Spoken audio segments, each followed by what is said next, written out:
Second list आ गई।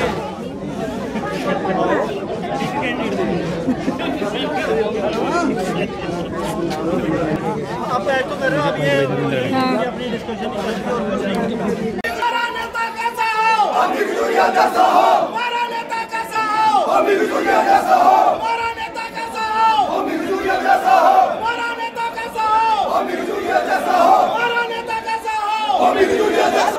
में कौन चाहिए, हमें जम्मू नॉर्थ में कौन चाहिए, हमें जम्मू नॉर्थ में कौन चाहिए, जम्मू नॉर्थ में कौन चाहिए, क्योंकि मैं पिछले 18 साल से भारतीय जनता पार्टी का कार्यकर्ता हूं।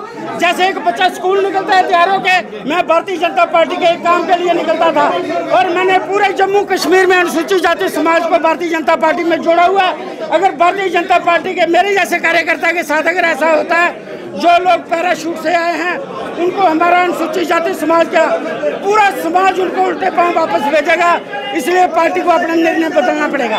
भारत माता की जय, भारत माता की जय, अस्सी मोर्चा जिंदाबाद, अस्सी मोर्चा पूरा अस्सी मोर्चा मेरे साथ खड़ा है, पूरा अस्सी मोर्चा मेरे साथ खड़ा है।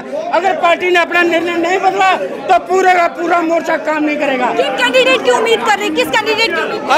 अभी हम उम्मीद कर रहे हैं कि जो नेक्स्ट सूची निकलेगी उसमें जो पुराने कार्यकर्ता हैं भारतीय जनता पार्टी के, उनको मैंडेट मिलेगा। अगर उनको मैंडेट नहीं दिया गया तो उसका खामियाजा भारतीय जनता पार्टी को भुगतना पड़ेगा। क्या करेंगे? पार्टी के पीछे रह के पार्टी का विरोध करेंगे। मैं राजकुमार शबोत्रा हूँ और सरारा कम्युनिटी से ताल्लुक़ रखता हूँ। मुझे 22 साल हो गया पार्टी में काम करते हुए और मैं बाल्यकाल से ही स्वयं सेवक रहा हूँ।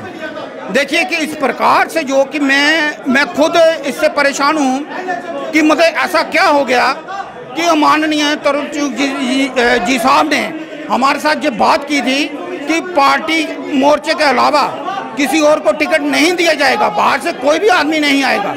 और इस प्रकार से जो कि पैराशूट से जो कि कैंडिडेट उतारे गए हैं, हमें ये समझ में नहीं आ रहा कि इस प्रकार से ये कैसे हो गया। और इसलिए हम इसका विरोध करते हैं और पार्टी से हमने आश्वासन मिला है कि आपके इसके ऊपर पूर्ण विचार किया जाएगा। देखिए हमारे अध्यक्ष को जो कि इग्नोर किया गया है, जो मोर्चे के अध्यक्ष हैं उनको ही इग्नोर किया गया है। इससे बड़ी विडंबना और क्या हो सकती है? आज की डेट में आप सोशल मीडिया को खंगाल के देख लो, नहीं आज की डेट में आप सोशल मीडिया को खंगाल के देख लो। अगर कहीं राजीव शर्मा जी का नाम उसमें आ गया संप कॉन्स्टिट्यूंसी में, संप कॉन्स्टिट्यूंसी का आप मीडिया खंगाल करके देखो, हर जगह आपको जय बोलेंगे, जय सभी नाम नहीं ले रहे, लेकिन मैं खुलेआम नाम लेता हूं कि हर एक संप कॉन्स्टिट्यूंसी का एक मेंबर, चाहे वो किसी भी कास्ट का हो, मैं भी चाहता हूं और मैं नहीं चाहता हूं पूरी संप कंस्टिट्यूंसी बोलती है। और नाम सिर्फ संप कंस्टिट्यूंसी को चाहिए तो सिर्फ नरेंद्र सिंह पाऊ संप कंस्टिट्यूंसी को चाहिए और कोई नहीं चाहिए। बीजेपी के नेता हैं, उनका नाम नहीं आएगा। सर उनका नाम नहीं आता तो हम बीजेपी पार्टी के साथ बगावत नहीं करेंगे, हम पार्टी के साथ बगावत नहीं करेंगे क्योंकि पार्टी बहुत अच्छा काम कर रही है। सेंटर में बहुत अच्छे काम किए हैं पार्टी में सेंटर ने बहुत अच्छे काम किए हैं। लेकिन स्टेट में आपको पता होगा कि संप कंस्टिट्यूंसी में डेवलपमेंट के पहले भी इन्होंने जो है कैंडिडेट अपना रखा था। बीजेपी ने पहले भी संप कंस्टिट्यूंसी में कैंडिडेट रखा था और एमएलए बनाया था। कौन से डेवलपमेंट काम हुए हैं हमारी संप कंस्टिट्यूंसी में, वो आप लोगों को मीडिया वालों को पता है।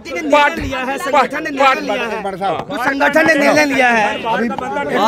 चाहिए सर हमें संगठन, आपके अध्यक्ष कहते हैं संगठन ने निर्णय लिया है और संगठन के निर्णय का सम्मान करना चाहिए। हम सम्मान तो करेंगे संगठन का। संगठन ने कहाँ से निर्णय लिया? पूरी जनता में आवाज थी कि खाली नरेंद्र सिंह पाऊ का टाम में नाम चल रहा हुआ है। एक रात में ये नहीं पता चलती कि पार्टी ने कर क्या दिया। नंबर 2 चीज़ मैं पूरी पार्टी को ये बताना चाहता हूँ कि जो भी उनने किया है कि एक बीजेपी की एक टिकट उनने लॉन्च कर दी है। एक टिकट हमें वो बीजेपी की जो कि A+ कैटेगरी में चल रही थी संप कंस्टिट्यूंसी की टिकट, अभी वो लास्ट समझ लो कि अगर वो चेंज करते हैं सपोर्ट नहीं करेंगे, नहीं करेंगे, बिल्कुल नहीं करेंगे। जनता पूरी भली होगी और नहीं करेंगे, और करेंगे वो दिल से नहीं करेंगे, कोई भी नहीं करेगा। मैं आपको बताता हूँ, करेंगे नहीं, कोई नहीं करेगा, कोई नहीं करेगा, बिल्कुल नहीं। चलो कैंडिडेट ने थोपा है, वो पहले अखनूर का एमएलए है, वो अखनूर के अंदर उसका घर है, वहाँ पे वो रहता है, वहाँ पे उसी का वोट है। हमारे पास इतने इतने अच्छे कैंडिडेट हैं जो कि उनके सर्वे में नंबर 1 आए हैं, सर्वे में बिल्कुल नंबर 1 आए हैं। इन्होंने हमारी जुगल किशोर शर्मा जी और नारायण सिंह जी ने, इन्होंने जितना हमारा वो था संगठन, उनकी इन्होंने वोटिंग करवाई है। वहाँ पे वोटिंग में भी हमारा जो कैंडिडेट था शंभ का, उसको लीड है बहुत ज़्यादा। हमने वोट डाले हैं। नाम सर, नाम तो 3 हमारे पास है। नरेंद्र सिंह बाबू जी हैं, उन्हीं को हमने वोट किया है। जैसे सबको पता है, जो लिस्ट हाँ, लिस्ट में नंबर 1 है वो। सर हम लिस्ट नहीं बोलते, एक मिनट की लिस्ट उनका जो है लिस्ट नंबर 1 में सबसे ऊपर नाम था। सबसे इन्होंने पहले बोला है कि बहुत अच्छा चल रहा है, लेकिन जो सर्वे A+++ ऐसे करके उनका सर्वे है, उनके लिए दुनिया त्राही त्राही कर रही है।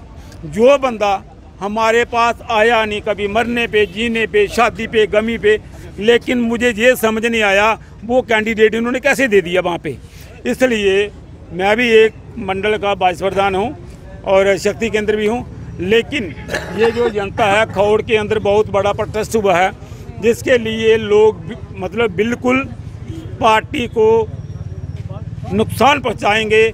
हम इसलिए आए हैं पार्टी के पास।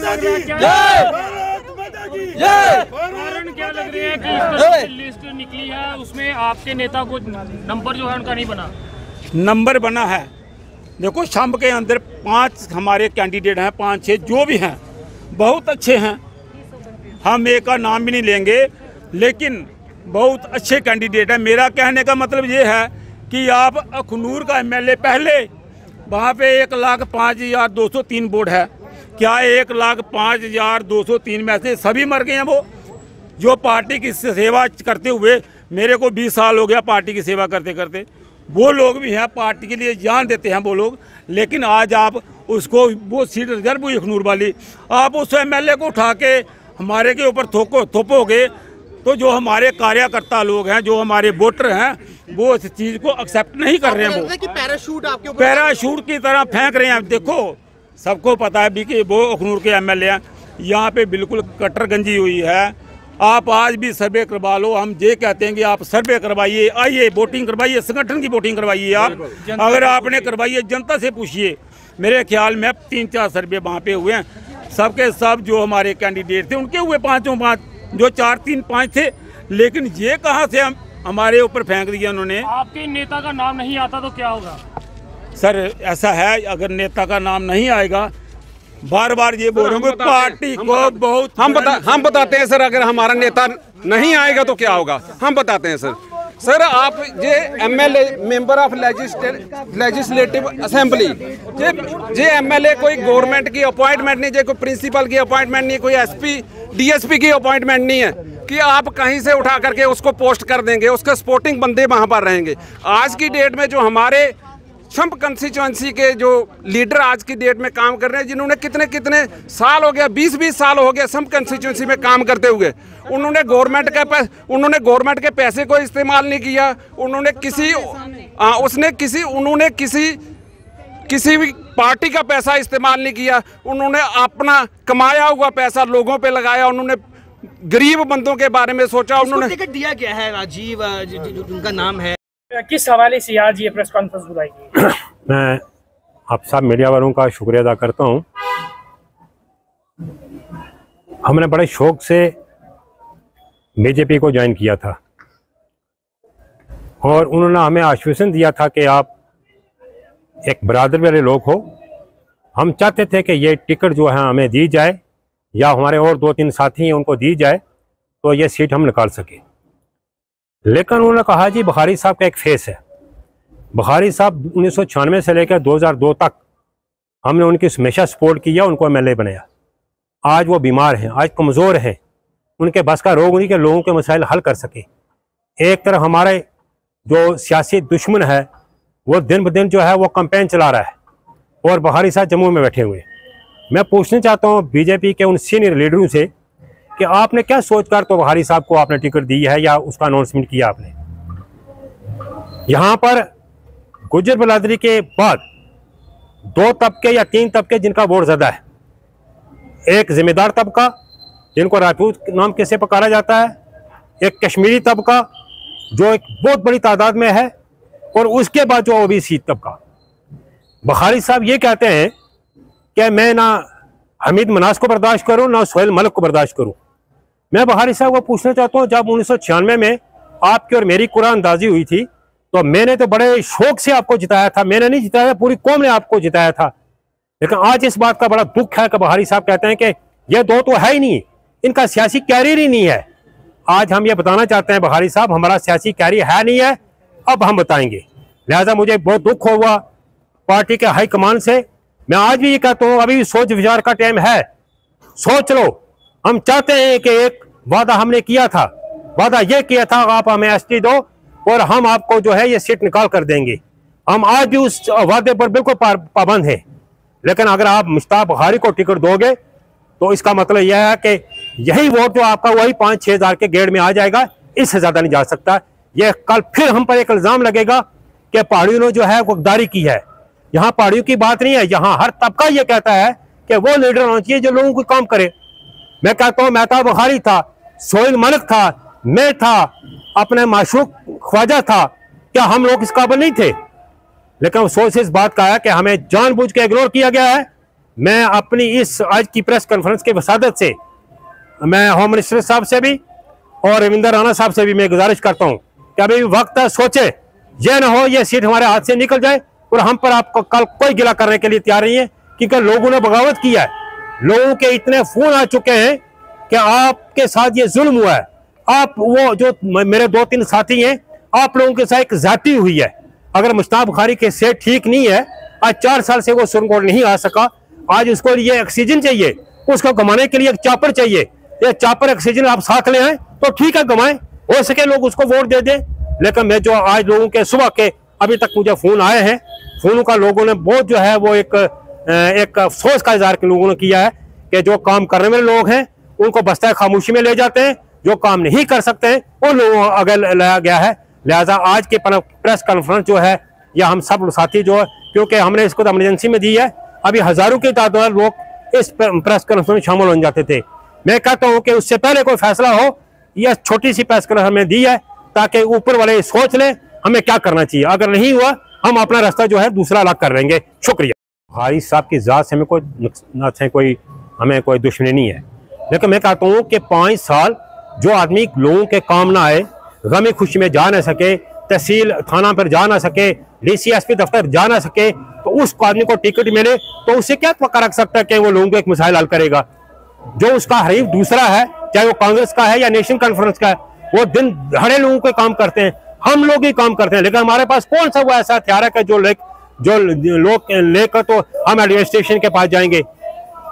बहारी साहब के कोई जाती जिद नहीं है, लेकिन अफसोस इस बात का अगर किसी नौजवान को देते तो हम कहते, लेकिन एक बुजुर्ग आदमी जो चल नहीं सकता उसको दे रहे हैं। हमारे साथी एक मजाक है, मेरे साथी एक माशूक ख्वाजा है, मैं हूँ, सोहेल मलिक एक अच्छा कैंडिडेट है जो DDC मेंबर भी है, क्या उनमें कौन सी कमी है?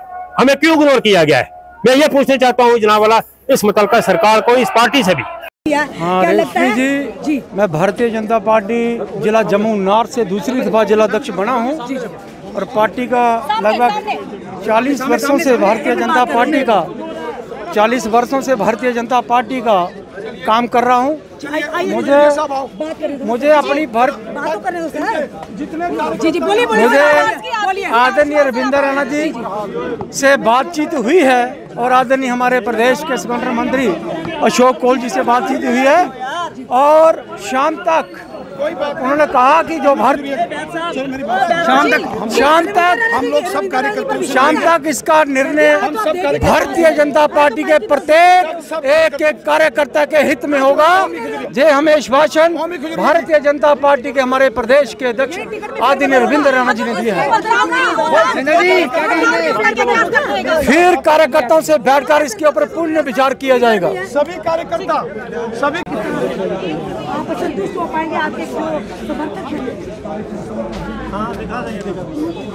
अरे पीछे से क्या आ रहा है?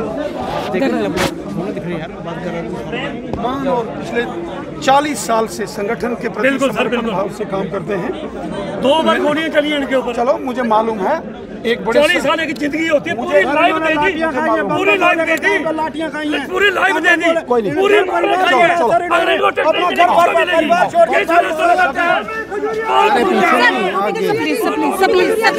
क्या कहें आपकी बात? सर ये अखनूर वाली टीम है सारी।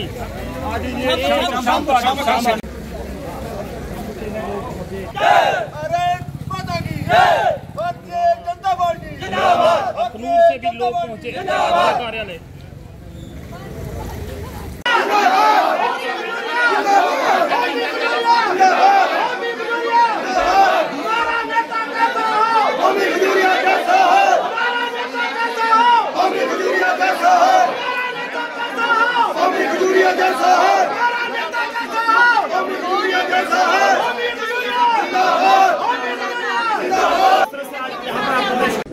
देखिए, हमारे लिए पार्टी का हर एक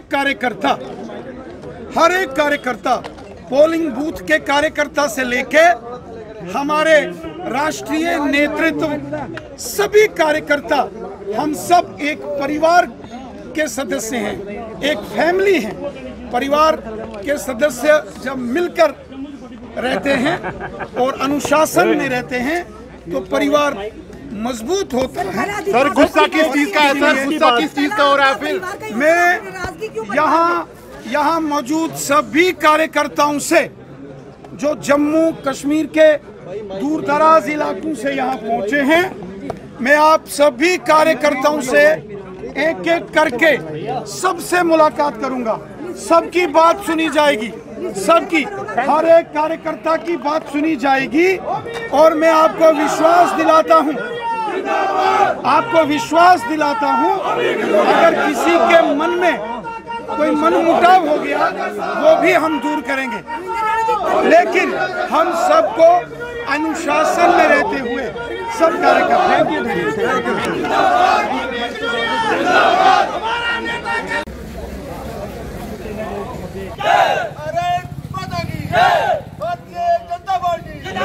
अखनूर से भी लोग पहुंचे कार्यालय।